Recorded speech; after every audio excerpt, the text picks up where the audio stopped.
ഇന്നത്തെ ക്രാഫ്റ്റ് എന്ന് പറയുന്നത് ഒരു മിനി ഫ്ലവേഴ്സാണ്. സിമ്പിളായിട്ട് നമുക്ക് ചെയ്തെടുക്കാം. അതിന് ഞാൻ യൂസ് ചെയ്തിരിക്കുന്ന ബോട്ടിൽ എന്ന് പറയുന്നത് ഇൻസുലിൻ്റെ ബോട്ടിലാണ്. അതെടുത്തിട്ട് നമുക്ക് ഇഷ്ടമുള്ള കളറ് അടിച്ചെടുക്കുമ്പോഴത്തേക്ക് നമ്മുടെ ആ ഒരു ബോട്ടിൽ റെഡിയായി കഴിയും. പിന്നെ പൂവായിട്ട് ഞാൻ ചെയ്യുന്നത് നമ്മുടെ പിസ്താ ഷെല്ല് കാണുമല്ലോ, അതൊക്കെ നമ്മൾ കളയത്തില്ലല്ലോ. അപ്പോൾ അത് പറക്കി വെച്ച് നമുക്ക് ഇതേപോലെ ചെയ്ത് കഴിയുമ്പോഴത്തേക്ക് അതിൽ വെക്കാനുള്ള ഫ്ലവർ സെറ്റാവും.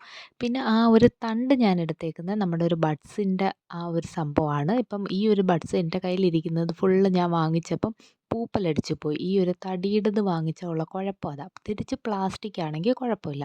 അതുകൊണ്ട് വാങ്ങുന്നവർ ശ്രദ്ധിച്ച് വാങ്ങണം. എനിക്ക് പണി കിട്ടിയ പോലെ നിങ്ങൾക്ക് പണി കിട്ടില്ല. പ്ലാസ്റ്റിക്കാണ് നല്ലത്. അതിനുശേഷം നമുക്ക് ഇഷ്ടമുള്ള കളറടിച്ച് നമുക്ക് ഈ ഒരു ഫ്ലവർ ഫേസ് സെറ്റ് ചെയ്യുമ്പോഴത്തേക്കും നമ്മുടെ സംഭവം സിമ്പിളാണ്, പക്ഷെ നല്ല ഭംഗിയുമാണ്. അപ്പോൾ അവസാനം വരെ നിങ്ങൾ കണ്ടു നോക്കുക. ഇഷ്ടപ്പെട്ട് കഴിഞ്ഞാൽ ലൈക്ക് ചെയ്യാനും സബ്സ്ക്രൈബ് ചെയ്യാനും കമൻറ്റ് ചെയ്യാനും മറക്കണ്ട. അതുപോലെ തന്നെ പുതിയ ഏത് വീഡിയോസൊക്കെ വേണമെന്നുള്ളത് നിങ്ങൾ കമൻറ്റായിട്ട് പറയണം. അതൊക്കെ ഞാൻ ചെയ്യാവേ. അപ്പം നമ്മുടെ പൂ ഇവിടെ റെഡി ആയിട്ടുണ്ട്. ഞാൻ പല കളർ ചെയ്യാം എന്നൊക്കെയാണ് വിചാരിച്ചത്. പക്ഷേ ആദ്യമേ ഞാൻ കാണിക്കുന്നത് പിങ്ക് ആണെങ്കിലും നിങ്ങൾ നോക്കുമ്പം ഇത് ഈ പിങ്ക് കാണുന്നില്ലല്ലോ അല്ലേ? പിങ്ക് കണ്ടപ്പോൾ ഞാൻ വിചാരിച്ചു കുറച്ച് ഓറഞ്ചും കൂടെ മിക്സ് ചെയ്യാമെന്ന്. അപ്പോൾ ഒരു കളർ കിട്ടി. പിന്നെ ഓറഞ്ചിൻ്റെ കൂടെ വേറെ ഏതൊക്കെയോ കളർ മിക്സ് ചെയ്തപ്പോഴും ആ ഒരു ഓറഞ്ചും റെഡും ഷെയ്ഡ് തന്നെ എനിക്ക് കിട്ടിക്കൊണ്ടിരിക്കുന്നത്.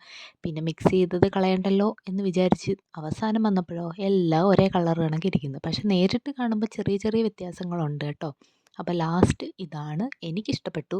പിന്നെ ഇത് കൂടാതെ നമുക്ക് കുറച്ച് ഇലകൾ വേണമെന്നുള്ളവർക്കാണെങ്കിൽ കുറച്ച് ഗ്രീൻ കളറിൽ നമ്മുടെ പേപ്പർ കട്ട് ചെയ്ത് വെക്കുക എന്നുള്ളതേ ഉള്ളൂ. അപ്പോൾ ഇഷ്ടപ്പെട്ട് കഴിഞ്ഞാൽ ലൈക്ക് ചെയ്യാനും സബ്സ്ക്രൈബ് ചെയ്യാനും കമൻറ്റ് ചെയ്യാനും